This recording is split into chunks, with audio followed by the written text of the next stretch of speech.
আসরা বিআবদিহি লাইলাম মিনাল মাসজিদিল হারাম ইলাল মাসজিদিল আকসা। মেরাজ সংঘটিত হবে।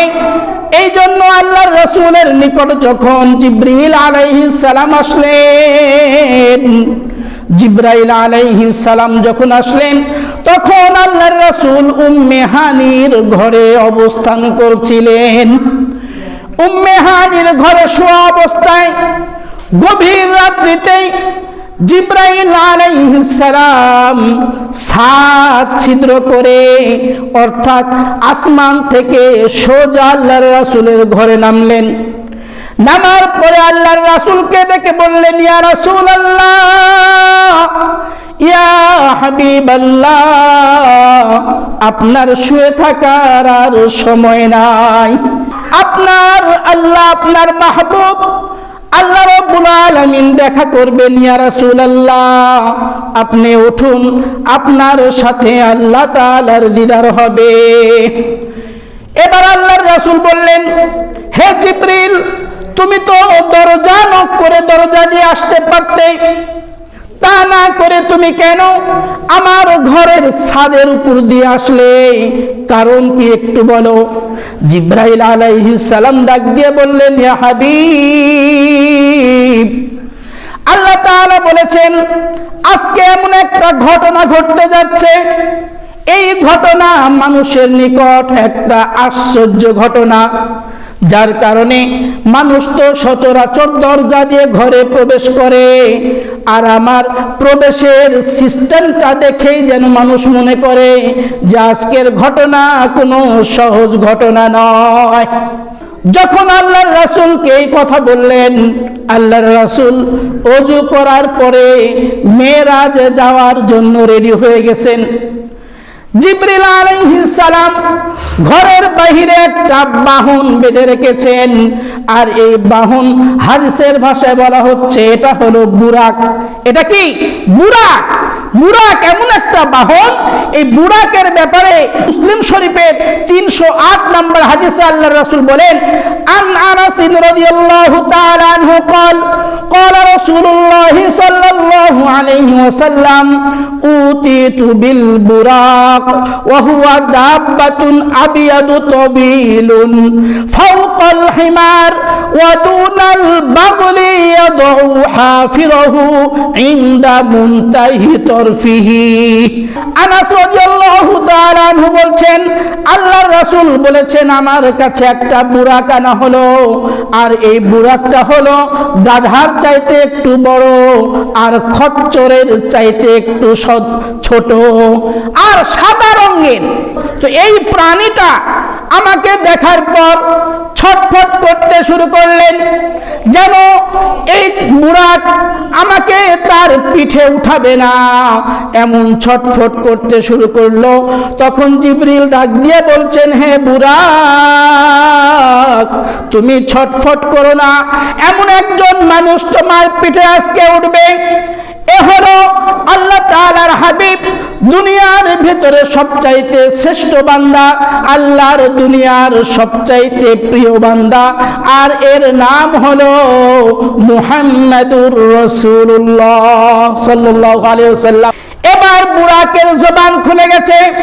বুরাক ডাক দিয়ে বলছেন, যদি ইনি মুহাম্মদ হন তাহলে আমার পক্ষ থেকে একটা রিকোয়েস্ট হলো যে হে মুহাম্মদ, হে আল্লাহর হাবিব, আপনি কিয়ামতের দিন আপনি আমাকে শাফায়েত করে জান্নাতে রাখবেন। বলেন সুবহানাল্লাহ। এই বুরাকের উপরে যখন উঠলো, এবার উঠার পরে বুরাক এত জোরে দৌড় দিচ্ছে, মানুষের দৃষ্টি যত দূর যায় তত দূর এই বুরাক এক লাফে পার হয়ে যায়। বলেন সুবহানাল্লাহ।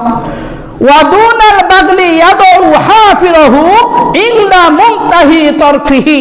হাদিস শরীফের ভিতরে বলছেন যে এই বুরাক সে এক লাফ দেয়, আর তার এক লাফের দূরত্ব হলো মানুষের দৃষ্টি যত দূর যায় তত দূর এক লাফে পার হয়ে যায়। বলেন সুবহানাল্লাহ। এবার জিবরিল আলাইহিস সালাম আল্লাহর রাসূলকে নিয়ে সর্বপ্রথম কাবা শরীফের পাশে গেলেন। আর যাওয়ার পরে আল্লাহর রাসূল বললেন যে হে জিবরিল, তুমি আমাকে এখানে কেন নিয়ে এসেছো? জিবরিল ডাক দিয়ে বলছেন, ইয়া রাসূলুল্লাহ, আজকে আপনি যাচ্ছেন আল্লাহর নিকট স্পেশাল মানুষের স্পেশাল ভ্রমণের জন্য। আপনার শরীরটাকে স্পেশাল বানানো হবে। বলেন সুবহানাল্লাহ। কি করলেন? আল্লাহর রাসূলের বুকটাকে চিরে ফেললেন। বুকটাকে চিরে বুকের ভেতরে যত কিছু ছিল এই সব কিছু বের করলেন এবং বের করার পরে জমজম কূপের পানি দিয়ে সেটা ধৌত করা হলো। ধৌত করার পরে আবার আল্লাহর রাসূলের বুকের মধ্যে রাখার পরে এবার জিবরিল বলতেছেন, ইয়া রাসূলুল্লাহ, চলেন আমাদের এবার সফর শুরু হবে। আল্লাহ তাআলা বলছেন, সুবহানাল্লাযী আসরা বিআবদিহি লাইলাম মিনাল মাসজিদিল হারাম, মসজিদে হারাম থেকে ইলাল মাসজিদিল আকসা, অর্থাৎ মসজিদে হারাম কাবা শরীফ থেকে দুনিয়ার সফর হলো ওই ফিলিস্তিনের বাইতুল মুকাদ্দাস। বাইতুল মুকাদ্দাসে যাওয়ার পর এবার আল্লাহর রাসূল একটা আশ্চর্য জিনিস দেখলেন। কি দেখলেন? আল্লাহর রাসূল বাইতুল মুকাদ্দাসে যাওয়ার পরে সেখানে ঢুকলেন। ঢুকার পরে দেখেন যে ওই মসজিদের মধ্যে কাতার বন্দী হয়ে আছেন হযরত আদম আলাইহিস সালাম থেকে শুরু করে আল্লাহর রাসূল পর্যন্ত দুনিয়াতে যত নবী এসেছিলেন সমস্ত নবীকে আল্লাহ তাআলা ওই মসজিদে কাতার বন্দী করে বসিয়ে রেখেছেন। বলেন সুবহানাল্লাহ।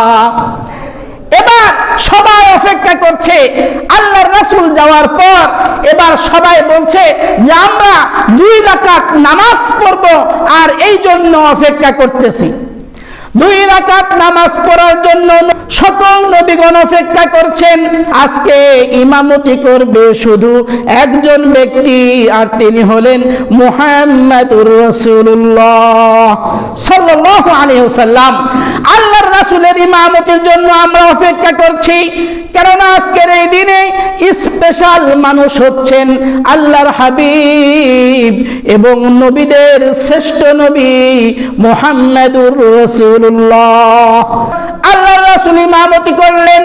করার পরে এবার জিবরিল ডাক দিয়ে বলছেন, ইয়া রাসূলুল্লাহ, আসমানের দিকে ভ্রমণ শুরু হয়ে যাবে। এবার যখন বোরাকের উপরে বসলেন, বসার পরে আল্লাহর রাসূল এবং জিবরাইল আলাইহিস সালাম আসমানের দিকে ভ্রমণ শুরু করলেন। প্রথম আসমানে যাওয়ার পরে দেখা হয়ে গেল আদম আলাইহিস সালাম আল্লাহর রাসূলকে বললেন, আসসালামু আলাইকা ইয়া রাসূলুল্লাহ। দ্বিতীয় আসমানে গিয়ে দেখেন ঈসা আলাইহিস সালাম ও ইয়াহইয়া আলাইহিস সালাম তিনি বসে আছেন এবং দ্বিতীয় আসমানে আল্লাহর রাসূলকে স্বাগত জানিয়ে বললেন, আসসালামু আলাইকা ইয়া রাসূলুল্লাহ।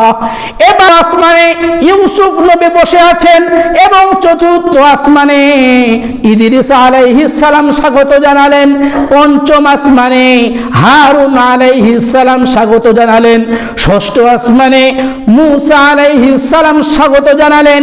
সর্বশেষ সপ্তম আসমানে ইব্রাহিম নবী আল্লাহর রাসূলকে স্বাগত জানিয়ে বললেন, আসসালামু আলাইকা ইয়া রাসূলুল্লাহ। সপ্তম আসমান যাওয়ার পর এবার জিবরাইল ডাক দিয়ে বললেন, ইয়া রাসূলুল্লাহ, ইয়া হাবিবাল্লাহ, এর উপরে আমি আর যেতে পারবো না, এখান থেকে আপনাকে একা একা যেতে হবে। আল্লাহর রাসূল বললেন, ভাই জিবরাইল, আমি একা একা কিভাবে যাব? আমি তো একা একা যেতে পারবো না, আমার ভয় লাগতেছে। তখন জিবরাইল বললেন, সপ্তম আসমানের উপরে শুধু আমি না, আমি ছাড়াও কোনো ফেরেশতা সপ্তম আসমানের উপরে যেতে পারে না। ইয়া রাসূলুল্লাহ, আপনাকে একা একাই আপনাকে যেতে হবে। এবার আল্লাহর রাসূল যখন উপর দিকে হাঁটা শুরু করলেন, হাঁটতে হাঁটতে তিনি লক্ষ্য করলেন যে কোনো একটা মানুষের পায়ের আওয়াজ পাওয়া যাচ্ছে, আর সেই মানুষের পায়ের আওয়াজটা আমার পরিচিত পরিচিত লাগতেছে। দুনিয়াতে এমন অনেক মানুষ আছে যাদের হাঁটার শব্দ শুনলে বোঝা যায় যে ওই ব্যক্তি, এই ব্যক্তিটার হাঁটার ডিজাইনটা এরকম, শব্দটা এরকম। ঠিক তেমনি আল্লাহর রাসূল যখন পায়ের আওয়াজ পাইলেন, পাওয়ার পরে তিনি চিন্তা করলেন সপ্তম আসমানের উপরে, যেখানে জিবরিল আসতে পারে না, যেখানে কোনো ফেরেশতা আসতে পারে না, আর সেখানে একটা আওয়াজ শোনা যায়, আর সেই আওয়াজটা হলো হযরত বেলাল রাদিয়াল্লাহু তাআলা আনহু। সুবহানাল্লাহ। সপ্তম আসমান পাড়ি দিয়ে মেরাজ থেকে ফিরে এসে আল্লাহর রাসূল বেলালকে বললেন, বেলাল তুমি কি এমন আমল করো যে আমলের কারণে তোমার পায়ের আওয়াজ আমি 7 আসমানের উপরে শুনেছি? তখন বেলাল রাদিয়াল্লাহু তাআলা আনহু বললেন, ইয়া রাসূলুল্লাহ, ইয়া হাবিবাল্লাহ, আমি তেমন কোনো আমল করতে পারি না, আমি একটা ছোট্ট আমল সব সময় করি, আর সেটা হলো আমি যখন ওযু করি, ওযু করার সাথে সাথে 2 রাকাত নফল নামাজ পড়ি। বলেন সুবহানাল্লাহ। ছোট্ট আমল যদি দায়মি হয়, সারা জীবন যদি ধরে রাখতে পারেন, এই আমলটাই হবে সবচাইতে বড় আমল।